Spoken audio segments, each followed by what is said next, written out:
And when it was determined that we should sail for Italy, they delivered Paul and certain other prisoners to a centurion named Julius of the Augustine band.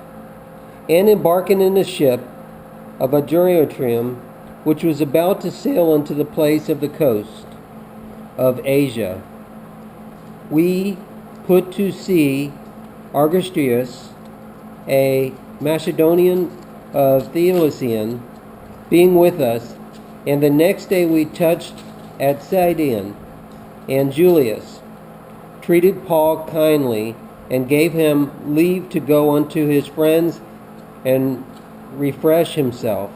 And putting to sea from thence, we sailed under the lee of Cyprus, because the winds were contrary.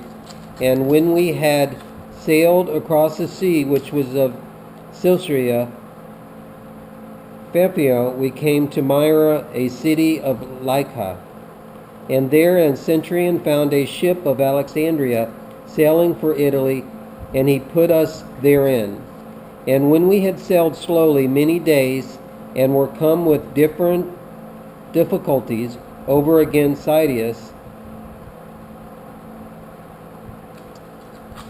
the wind not further suffering us, we sailed unto the lee Crete over against Salmon, and with difficulty coasting along it, we came unto a certain place called Fair Havens, nigh wherefore too was the city of Lasea. And when much time was spent, and the voyages was now dangerous, because the fast was now already gone by Paul, demolished him, and said unto them, Sir, I perceive that the voyage will be with injury and much loss, not only of the landing and the ships, but also of the lives. But the centurion gave more heed to the master and to the owner of the ship than to the things which were spoken by Paul.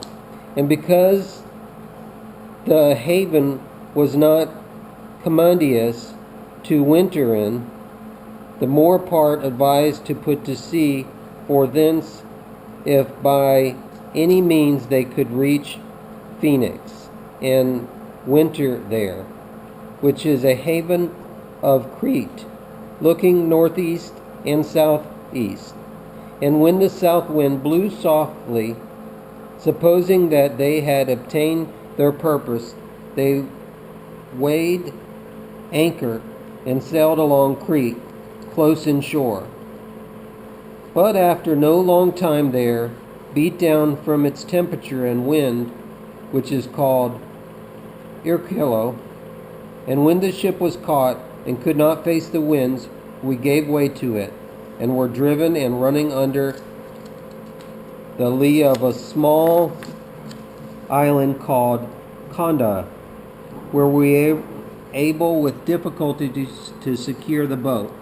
And when they had hoisted it up, they used helps undergirding the ship, and fearing lest they should be cast upon the Syrtis, they lowered the gear, and so were driven. And as we labored exceedingly with the storm, the next day they began to throw the freight overboard.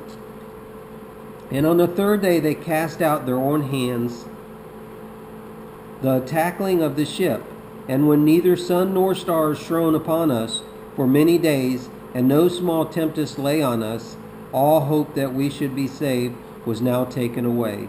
And when they had been long without food, then Paul stood forth in the midst of them, and said, Sirs, ye should have hearkened unto me, and not have set sail for Crete, and have gotten this injury and loss.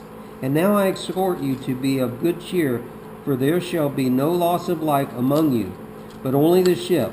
For there stood by me this night an angel of God, whose I am, who also I serve, saying, Fear not, Paul, thou must stand before Caesar, and lo, God hath granted thee all them that sail with thee.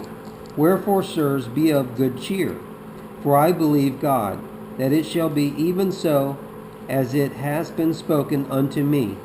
But we must be cast upon a certain island. But when 14th night was come, as were driven to and fro, and in the sea, Adurias, about midnight, the sailors surmised that they were drawing near to some country. And they sounded, they found 20 fathoms, and after a little space they sounded again, and found 15 fathoms. And fearing lest happily we should be cast ashore on rocky ground, they let go 4 anchors for the stern, and wished for the day. And as the sailors were seeking to flee out of the ship, and had lowered the boat into the sea, unto the color, as though they would lay out an anchor from the foreship, Paul said to the centurions and to the soldiers, except these abide in the ship, ye cannot be saved. Then the soldiers cut away the ropes of the boat, and let her fall off. And while the day was coming on, Paul besought them all to take some food, saying, this day is the 14th day that ye shall wait and continue fasting, having taken nothing. Wherefore I beseech you to take some food, for this is for your safety, for that ye shall not perish from the head of any of you. And when he had said this, and had taken the bread, and gave thanks to God in the presence of all, and they brake it, and began to eat, then they were all of good cheer, and themselves also took the food. And we were all in the ship 260 souls. And when they had eaten enough, they lightened the ship, throwing out the wheat into the sea. And when it was day, they knew not the land, but they perceived a certain bay which breached, and they took counsel whether they could drive the ship upon it. And casting off the anchor, they left them in the sea, at the same time losing the bands of the rudder, and hoisting up the foresail to the wind, they made for the beach. But lightning upon a place where 2 seas met, they ran the vessel aground. And the foreship struck and remained unmovable, but the stern began to break up by the violence of the waves. And the soldiers' counsel was to kill the prisoners, lest any of them should swim out and escape.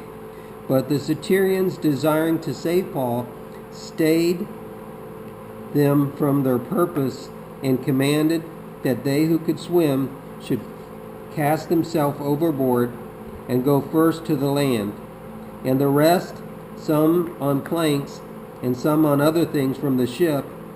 And so it came to pass that they all escaped safe to the land. This was the book of Acts, chapter 27.